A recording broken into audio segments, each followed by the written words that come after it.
લે આલે જયાબેન તમારે મહેમાન આવ્યા છે?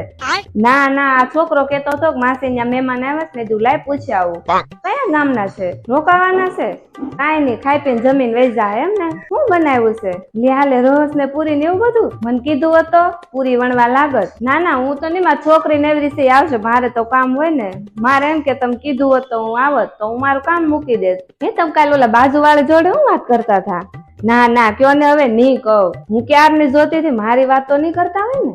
ના ના હવે હું કહું આ ક્યારની અડધો કલાક બે વાત કરે છે, હું ગેલેરીમાં બધું જોતી હતી, હું કહું મારી વાત તો નહીં કરતા હોય ને? હે તમે કાલ ક્યાં ગયા હતા? હું તમારા ઘર 2 વાર આવી ગઈ, મેં કીધું આ તાળું માર્યું છે ક્યાંક ગયા લાગે છે, છોકરો બોકરો જોવાત ન થાય ગયા ને? ઠેક એવું છે એમ ને? હા મતલબ આ સાઈડ ગયા હતા કે ઓલી સાઈડ ગયા હતા? ઠીક ઓલી સાઈડ, તો તમે કામરેજ બાજુ ગયા હશો. કાલ મારા માએ મેં બધાને પૂછ્યું, મેં કીધું આ જયાબેન ની ગયા છે ક્યાં? તે બધાએ કીધું અમને તો કઈ કઈ તો નથી ગયા. ના ના મેં કીધું પૂછી આવું, લાઈ ને આ મહેમાન કોણ આવ્યા છે અને કાલ ક્યાં બહાર ગયા હતા, 2 વાત પૂછતી આવું. આછનિયા બાસણિયા કઈ જોતા હોય તો લઈ જાજો મહેમાન હાટુ, ખુરશી બુરશી એવું કઈ, કાચના ગ્લાસ. આમ તો હું જાજુ કોઈને કઈ પૂછવામાં ટેવ નથી, પણ આ તો તમે ઘરના જેવા છો ને એટલે મેં થોડુંક એવું પૂછી આવું.